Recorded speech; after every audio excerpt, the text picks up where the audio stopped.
Oi, lindezas! No comentário de hoje, por que One Piece faz tanto sucesso? O que acontece nos primeiros 20 episódios e quais os melhores momentos a cada 10? Eu sou o João e vou te falar. Toda vez que eu pensava em começar a assistir esse anime, vinha um anjinho e falava: isso aí, vai lá, começa, é legal. E de outro lado vinha um capetinho e falava: para com isso, esse anime tem quase 1000 episódios, vai precisar de uma vida inteira pra assistir. E geralmente eu escutava esse cara. Não, ele tem toda a razão.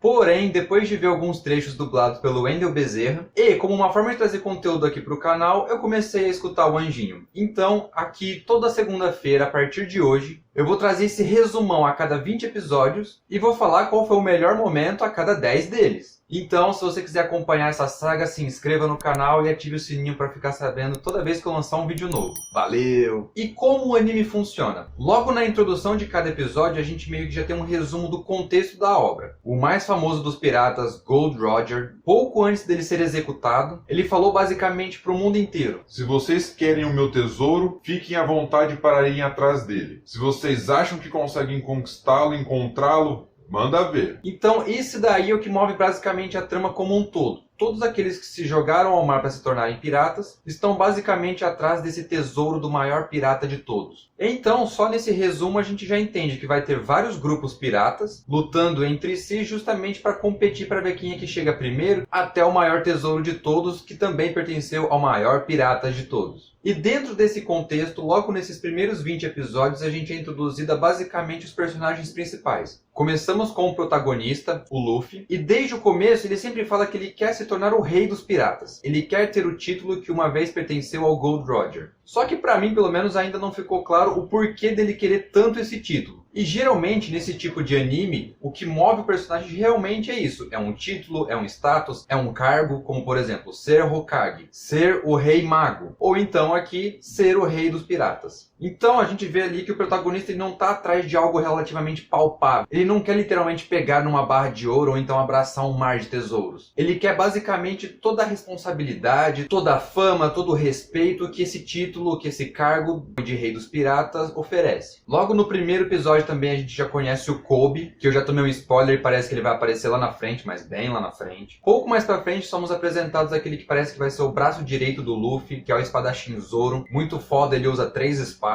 Acho que mais foda que isso é o Killer Bee, que usa 6, 7. A gente conhece um pouquinho da Nami, que parece que ali que ela é uma ladra, ela gosta de ficar trapaceando as pessoas. O Luffy parece que quer ela como a sua navegante, como a sua navegadora. E nesses 20 episódios a gente começa a conhecer um pouquinho também do Usopp. Em alguns episódios a gente vê um flashback das histórias deles, justamente para ir criando aquele background, aquele suporte para a gente entender o que motiva realmente o personagem. Além disso, a gente também já começa a ter uma noção aqui de quem na verdade é o mocinho, quem na verdade é o vilão na questão de grupos. Ok, a gente já sabe que os piratas como um todo são vilões, são bandidos. E aqui, aqueles que são responsáveis por lutar contra os bandidos, que deveria ser a polícia, que é representada pela marinha. Só que aqui a gente vê que tem uma certa inversão de valores, pelo menos nesse começo. E aquilo que a gente vê logo nesses primeiros episódios é que pelo menos esses membros da marinha são basicamente corruptos. Ou seja, bandidos. Então nesse começo a gente vê bandidos piratas contra bandidos policiais. Fica meio esquisita essa frase, mas é basicamente isso. E o mais importante em relação à história apresentada logo nesses primeiros episódios é o contexto da fantasia dos poderes aqui.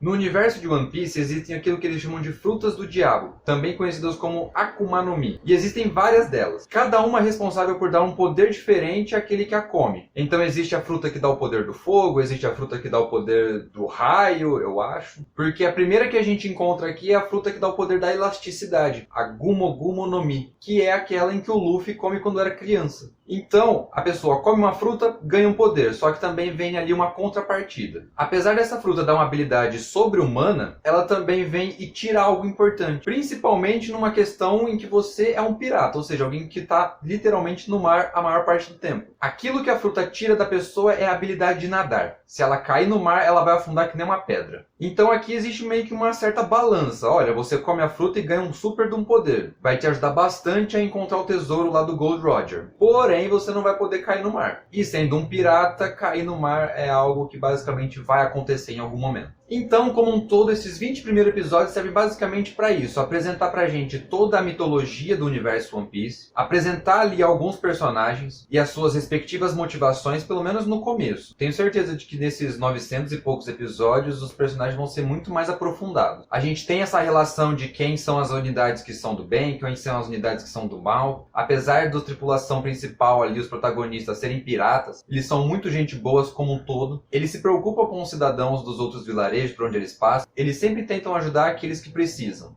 Que é uma forma muito legal e eficiente de conquistar o carisma da gente, do público. E os vilões até agora apresentados também são bem asquerosos, assim, a gente consegue já sentir repulsa deles logo de cara. O primeiro, basicamente, que eles enfrentam é um comandante da marinha, ou seja, alguém que deveria estar ali para ajudar, na verdade, que é o Morgan Mão de Machado. É interessante, o cara é forte, tem cara de mal, as cenas de ação são relativamente legais, mas nada que chegue a encher os olhos. Aquilo que faz o olho brilhar mesmo é você dar o like no vídeo e se inscrever no canal e ativar o sininho para acompanhar essa saga toda. Valeu! Um segundo vilão que eles chegam a enfrentar, e aqui tem uma elaboração um pouco maior, um pouco mais de background, um pouco mais de episódios, é o Bug o Palhaço. E pelo que eu já vi também, parece que ele vai aparecer lá na frente de novo. Aqui, ele também é responsável por ter comido uma das frutas do diabo. Não lembro o nome certinho dela, só que dá habilidade pra ele de separar partes do corpo. Isso é muito foda, porque ele tá aqui, só que a mão dele tá lá e ela consegue te acertar. E aqui, basicamente, a gente já tem a primeira luta entre um poder de borracha e um poder de separação de corpo.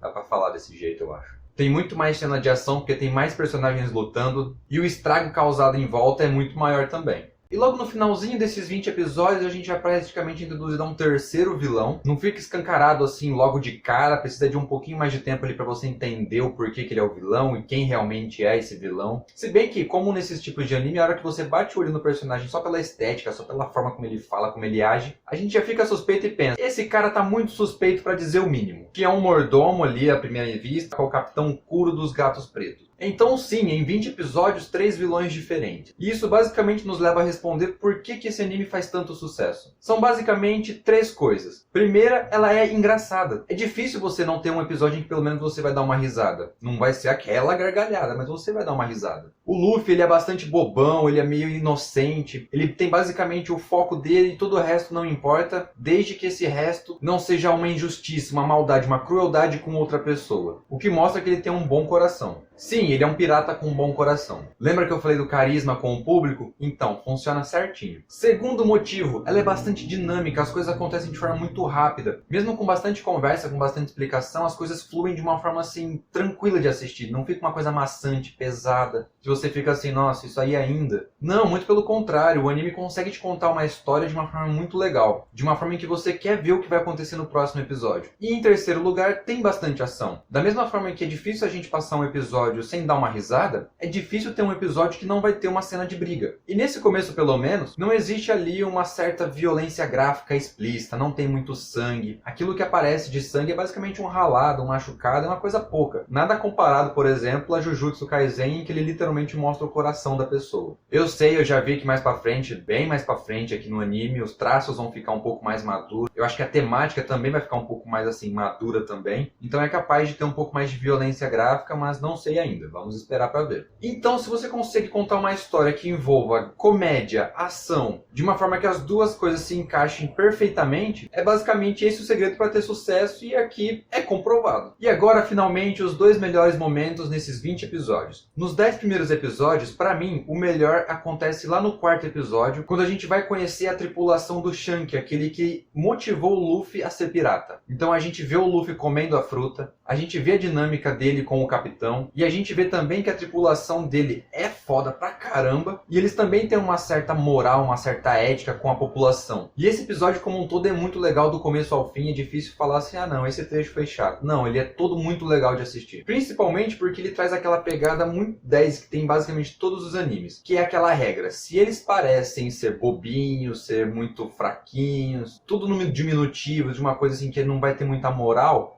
pelo contrário, esses são os mais poderosos. Se você vê um idoso e acha que ele é frágil, já era, ele vai ser pica, ele vai ser foda. E isso é algo que funciona basicamente em todos os animes shonen, que tem essa pegada de ação. E o segundo melhor momento, que tá lá entre o episódio 11 e 20, é justamente o episódio 20. Eles lidam com o escorbuto, que é uma doença real, causada pela falta de vitamina C. E é real mesmo, aqui fora ela existe. E há muito tempo no passado pegava marinheiros. E como o anime tem essa temática de piratas, que precisam passar muito tempo no mar, achei a sacada muito inteligente. Além disso, a gente tem a apresentação do Sanji, o cozinheiro do mar, outro personagem importante, e ele está sendo dublado pelo Wendel Bezerra, que me fez ter vontade de assistir esse anime. Muito errado, senhor. E você aí, já assistiu o anime como um todo, já passou por essas partes, ainda não passou, ficou com vontade de chegar até esse momento? Concorda que nesses 20 episódios esses são os melhores momentos? Deixe aí nos comentários, se inscreva no canal e ative o sininho para acompanhar aqui toda essa saga, além das outras doideiras que eu vou postando aqui. Valeu pela atenção e tchau!